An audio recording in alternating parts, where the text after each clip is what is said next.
কাজ যখন করতেই হবে এত কষ্ট করে করব কেন? একটু যদি আরাম করে কাজটা করা যায় তাহলে কেমন হয় বলেন? একটু অল্প একটু টাকা খরচ করলেই যদি একটু শান্তিতে কাজ করতে পারি তাহলে সেই টাকা খরচ করতে দোষ কিসের? তো এই যে আমার অনেক দিনেরই শখ ছিল যে আমি সেলাইয়ের কাজ করি, তবে পা দিয়ে সেলাই করতে আসলে অনেকটা কষ্ট হয়ে যায় আর বাবু নিয়ে অনেকটা দেরি হয় একটা কাপড় সেলাই করতে। যার কারণে আমি একটা অনেক দিন থেকেই মোটর কেনার খুব ইচ্ছা ছিল, যদিও কিনতে পারতেছিলাম না।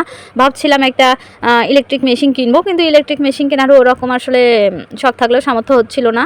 তো একটা মেশিন যেহেতু আমার আছে, আর অন্য একটা মেশিন কেনার আসলে আমি প্রয়োজনও মনে করতেছিলাম না। তো মোটরটা আমি আসলে এবার ঈদে বেশ কিছু কাপড় সেলাই করেছি, বেশ কিছু হাতে টাকা হয়েছিল।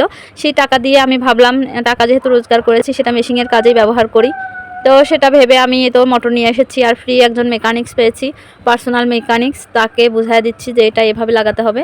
তো এই তো মেশিনের এখানে 3টা ফুটা আছে, ওইটাতেই নাটটা দিতে হবে। এই যে ছোটো মেকানিক্সও এখানেই আছে, সে দেখতেছে আমাদের কাজকর্ম সব। তাহসিন বাবু আছে এখানে। তো এই যে তাহসিন বাবুর বাবা তো নাটটা ওখানে লাগাচ্ছে। মোটরটা শুধু একটাই কাজ, ওই নাটটা ওখানে লেগে দিতে হয়, তাছাড়া আর কোনো কাজ নেই। আর যা কাজ সেটা কারেন্টেই করবে। তো মেশিনের আসল ফিতা, যেটা ফিতা দিয়ে আমরা সেলাই করি, ওটা বাদ দিতে হয়, ওটা ফেলে দিয়ে এই যে এটা লাগাতে হয়। এটা আসলে একটু করে লাগাবেন, না হলে ঢুকতে চায় না। এই তো মোটরটার সাথে একটা নাট আছে, সেটার সাথে লাগিয়ে দিলেই এটা সুন্দর করে সেট হয়ে যায়। এটা সেট করা আহামরি কোনো আসলে না, কষ্ট না, একটু শুধু টেকনিক। ওটা একটু ঢিল করে দিয়ে এটাকে লাগাতে হবে। একবারে যদি টাইট করা যায় তাহলে আসলে এটা হয় না। তো আস্তে করে ঢিল করে দিলে সুন্দর করে সেট হয়ে যায়।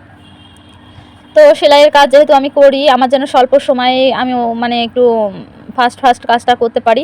যেহেতু বাবু আমার অনেক দুষ্টু, ওকে নিয়েই সারাক্ষণ আমার থাকতে হয়, যার কারণে আমি খুব কম সময়ে সেলাইটা করতে পারি না। তো এই মেশিনটা লাগালাম যাতে কম সময়ে আমি একটা জামা সেলাই করে ফেলতে পারি। কাজটা করি, হাতে কিছু হাত খরচের টাকা হয়। আসলে সব সময় হাজব্যান্ডের কাছ থেকে চাওয়াটা আসলে বিরক্ত লাগে। নিজের হাতে কিছু টাকা থাকলে আসলে খুব ভালো লাগে। তো আমার নিজের কিছু প্রয়োজনীয় জিনিস নিজের টাকাতেই কিনলাম। মেশিনটা কেনার পর থেকে কোনো সার্ভিস করা হয়নি, কোনো আর কি এটাকে ওয়াশ করা হয়নি, যার কারণে আমাদের কাছের বাজার থেকেই এটাকে একটু ওয়াশ করে এটা মেকানিক্স দিয়ে সারিয়ে নিয়ে আসলাম। একটু প্রবলেম হয়েছিল। তো যাই হোক, সব মিলিয়ে মেশিনটা যে আমি মোটামুটি ভালো করতে পেরেছি। যেহেতু আমি ওটা দিয়ে কাজ করি, আমি ইউটিউব দেখে দেখে অনেকবার মেশিনটা সেরেছি।